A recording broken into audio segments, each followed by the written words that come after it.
नमस्कार विद्यार्थियों। आज फिर आपके लिए मैं लेकर आया हूँ ऑर्गेनिक फार्मिंग अर्थात जैविक खेती का प्रयोग नंबर 7 एक्सपेरिमेंट नंबर 7। उद्देश्य दिया हुआ है हमारे सिलेबस में गेहूँ, चावल और मक्का के लिए आवश्यकताओं के आधार पर पोषक और उर्वरकों की पहचान कीजिए। सबसे पहले हम बात करते हैं गेहूँ की। तो गेहूँ के लिए खेती के लिए आवश्यक पोषक तत्व और उर्वरक। सबसे पहले हम लोग जानते हैं गेहूँ का वैज्ञानिक नाम क्या है। ट्यूटेटिकम एसिडियम है।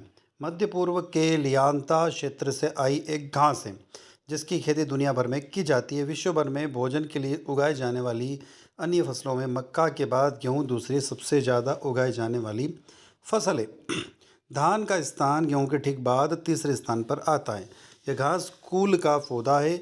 गेहूं के दाने और दानों में पीस कर प्राप्त हुआ आटा रोटी, डबल रोटी यानी ब्रेड, कुकीज़, केक, दलिया, पास्ता, रस, सिवई, नूडल्स आदि को बनाने के काम में लिया जाता है। अब गेहूं के उर्वरकों की बात करें। उर्वरकों का प्रयोग मृदा परीक्षण के आधार पर करना चाहिए। गेहूं की अच्छी उपज के लिए खरीफ की फसल के बाद भूमि में 150 किलोग्राम नत्रजन यानी कि नाइट्रोजन, 60 किलोग्राम फास्फोरस तथा 40 किलोग्राम पोटाश प्रति हेक्टेयर तथा देर से बुआई करने के लिए 80 किलोग्राम नाइट्रोजन, 60 किलोग्राम फास्फोरस और 40 किलोग्राम पोटाश की उपज आवश्यकता होती है। यदि हम कहें तो अच्छी उपज के लिए 60 कुंटल प्रति हेक्टेयर सड़ी गोबर की खाद की भी आवश्यकता होती है।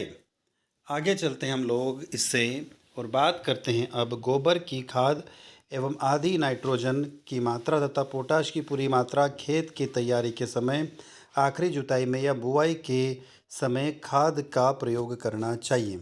शेष नाइट्रोजन की आधी मात्रा पहली सिंचाई तथा बची हुई शेष मात्रा दूसरी सिंचाई में प्रयोग करना चाहिए। गेहूं की फसल में पोषक तत्वों की कमी के लक्षण कैसे पहचानें? पौधों की बढ़वार के लिए 17 पोषक तत्वों की आवश्यकता होती है। इनमें से किसी भी तत्व की मिट्टी में कमी होने से पौधे की बढ़वार पर विपरीत प्रभाव पड़ता है। इनमें से 6 मुख्य पोषक तत्व हैं जैसे carbon, hydrogen, oxygen, nitrogen, phosphorus तथा पोटाश की अधिक मात्रा की आवश्यकता होती है। द्वितीय पोषक तत्व जैसे कैल्शियम, मैग्नीशियम और गंधक की पौधों के मध्यम मात्रा की जरूरत होती है। पौधों की बढ़वार के लिए 17 पोषक तत्वों की आवश्यकता होती है। इनमें से किसी भी तत्व की मिट्टी में कमी होने पर पौधों की बढ़वार पर विपरीत प्रभाव पड़ता है। इनमें से 6 मुख्य पोषक तत्व carbon, hydrogen, oxygen, nitrogen, phosphorus और पोटाश की अधिक मात्रा की आवश्यकता होती है। द्वितीय पोषक तत्व कैल्शियम, मैग्नीशियम और गंधक की पौधों की मध्यम मात्रा की आवश्यकता होती है। प्रथम 3 पोषक तत्व कार्बन, हाइड्रोजन एवं ऑक्सीजन वातावरण में और पानी में प्राप्त होते हैं और शेष तत्व मिट्टी से पौधे ग्रहण करते हैं। इसके अलावा 8 सूक्ष्म पोषक तत्व जैसे जस्ता, तांबा, लोहा, मैग्नीज, मॉलिब्डेनम, क्लोरीन और निकल की सूक्ष्म मात्रा पौधों के लिए आवश्यक होती है, लेकिन इस कमी से पौधों की वृद्धि पर विपरीत असर पड़ता है। ये पोषक तत्व जीवांश खाद, कार्बनिक खाद और फर्टिलाइजर के द्वारा प्राप्त होते हैं। ज़्यादातर नाइट्रोजन, फास्फोरस, पोटेशियम के अलावा बाकी तत्वों की मिट्टी में कमी को पूरा किया जा सकता है, लेकिन लगातार फसल लेते रहने से इनकी कमी होती रहती है, जिसे जैव उर्वरक द्वारा पूरा किया जा सकता है। गेहूं में नाइट्रोजन की कमी के लक्षण क्या है? तो पुरानी नीची नीचे की पत्तियां पीले हो जाना या पीलेपन, पत्तियों पर नोक से शुरू होकर आकार बढ़ता है।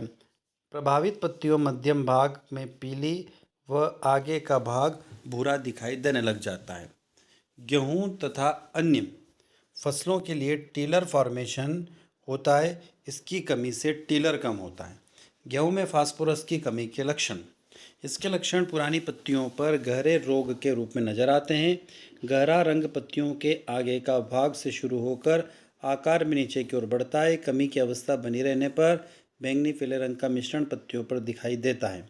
तने पर भी लाल बैंगनी रंग की पट्टी दिखाई देती है। फास्फोरस की कमी से दानों का नहीं बनना होता है और फसलों के भुट्टों में खाली रहना तथा बीजों का हल्कापन रहता है, यानी कि उसकी जो बाली बनती है वो नहीं बन पाती और बीज हल्का हो जाता है।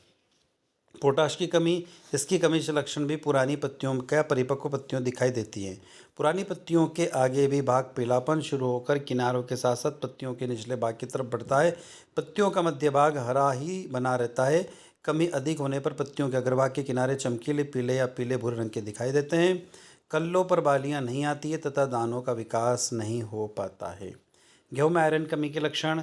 नई पत्तियों शिराओं में के बीच में हरे रंग का गायब हो जाना आयरन तत्व की कमी का प्रमुख लक्षण है, लेकिन शिराएं हरी एवं स्पष्ट दिखाई देती है। अधिक कमी होने पर शिराओं के बीच वाला भाग जो रहता है वो गहरा पीला हो जाता है। गेहूं में तांबे की कमी यानी कॉपर की कमी, इसके लक्षण नई पत्तियों पर दिखाई देते हैं और नई पत्तियों का अग्रभाग मुरझाकर नीचे की तरफ झूल जाता है। अतः अग्रभाग सूख कर मर जाते हैं, मुड़कर ट्यूब जैसा आकार हो जाता है, गांठों में अधिक कल्ले फूटते हैं। अब बात करते हैं, तो हुई थी हमारी गेहूं की बात। अब चलते हैं आगे चावल की खेती के लिए आवश्यक पोषक तत्व और उर्वरक की बात करते हैं। धान के बीज को चावल कहते हैं। ये धान से ऊपर का छिलका हटाने से प्राप्त होता है। चावल संपूर्ण पूर्वी जगत में प्रमुख रूप से खाए जाने वाला अनाज है। भारत में भात खिचड़ी सहित काफ़ी सारे पकवान बनते हैं। चावल का चलन दक्षिण भारत का दक्षिणी भारत और उत्तर भारत में सर्वाधिक है। इसे संस्कृत में तंडुल कहा जाता है और तमिल में अरिस कहते हैं। कभी कभी कभी कभार षडश भी कहा जाता है, क्योंकि इस स्वाद में छहों प्रमुख रस मौजूद होते हैं। सांस्कृतिक हिंदी में पके हुए चावल को भात कहा जाता है, किंतु अधिकतर हिंदी भाषा में भात शब्द का प्रयोग कम ही करते हैं। चावल की फसल को धान कहते हैं और बासमती चावल भारत की प्रसिद्ध चावल जो विदेशों में निर्यात किया जाता है। उर्वरक की मात्रा व्यवहार की विधि की बात करें चावल के अंदर, रोपा विधि में धान के लिए आमतौर पर 100 से 80 किलोग्राम नाइट्रोजन, 60 से 40 किलोग्राम फास्फोरस, 20 से 40 किलोग्राम पोटाश की आवश्यकता होती है। चूँकि नाइट्रोजन का खेत में भारी ह्रास होता है, अतः इसकी कुल मात्रा में कई भागों में बांटकर पौधे की विभिन्न अवस्थाओं में देते हैं। आघात यानी 110 दिन से कम वाली फसल के लिए बात करें, 50% रोपनी से पहले, 25% रोपनी के 2 से 3 सप्ताह बाद और 25% रोपनी के 6 सप्ताह बाद में उपयोग करना चाहिए। यदि मध्यम प्रभेद है यानी 110 से 150 दिन की फसल है तो 25% रोपनी यानी जब हम पौधा रोपते हैं फसल उगाते हैं उस टाइम पे, 20% उसके 3 सप्ताह बाद और 25% 6 सप्ताह बाद उपयोग करना चाहिए इन उर्वरकों की। इसके बाद पिछात में तब जो 150 दिन से अधिक वाली फसल है, 50% जब फसल उगाते हैं उस टाइम पे, 25% लगभग 5 से 6 सप्ताह बाद और 25% लगभग 7 सप्ताह बाद उपयोग किया जाता है। चावल उत्पादन के लिए जरूरी पोषक तत्व। चावल के लिए नाइट्रोजन सबसे अधिक जरूरी पोषक तत्व होता है। पौधे के विकास, पत्ती के आकार, अंकुर की संख्या और प्रति हेक्टेयर अधिक उपज के लिए नाइट्रोजन बहुत महत्वपूर्ण होता है। पर्याप्त संख्या में पुष्प गुच्छ विकसित करने के लिए चावल को नाइट्रोजन की आवश्यकता होती है। पौधे की रोपाई के 2 सप्ताह बाद या बीज लगाने के 21 दिन बाद समय वो महत्वपूर्ण अवधि है जिसमें ज़्यादातर किसान नाइट्रोजन डालते हैं। इसके अलावा कई किसान खेतों में बीज बोने, पानी भरने से पहले नाइट्रोजन डालते हैं और सूखी मिट्टी में नाइट्रोजन डाला जा सकता है। इसके बाद तुरंत इसकी सिंचाई की जाती है। वैकल्पिक रूप से हमें इसे डालने के 3 से 5 दिन बाद खेती में पानी भर सकते हैं। प्रारंभिक प्रयोग में अमोनिया के रूप में भी हो सकता है। हमें खेत में पानी भरने से ठीक पहले इसे सूखी मिट्टी पर डाल सकते हैं। हमें इस बात का ध्यान रखना चाहिए कि शुरू में नाइट्रोजन डालने के बाद खेत में 5 दिन तक अंदर पानी भर देना चाहिए। आमतौर पर पानी नाइट्रोजन को मिट्टी से जोड़ देता है और इसे नुकसान से बचाता है। हालांकि ध्यान रखना चाहिए कि हर खेत अलग अलग होता है, इसकी ज़रूरतें भी अलग अलग होती हैं, किसके अनुसार, मिट्टी के अनुसार। तो ये तो बात हुई हमारी गेहूँ और चावल की। अब हम चलते हैं मक्का की तरफ। पोषक तत्व प्रबंधन बात करें मक्का, सामान्यतः संकर मक्का में अधिक उपज के कारण अन्य अनाज फसलों की तुलना में पोषक तत्वों की अधिक आवश्यकता होती है। मक्का के जैविक रूप से जैविक एवं अजैविक पोषक तत्व पूरक युक्त एकीकृत पोषक तत्व प्रबंधन द्वारा उगाए जा सकते हैं। जैविक पोषक तत्व प्रबंधन जैविक खेतों में उपलब्धता के आधार पर निम्न पोषक तत्व उचित संयोजन के लिए उपयोग किए जा सकते हैं।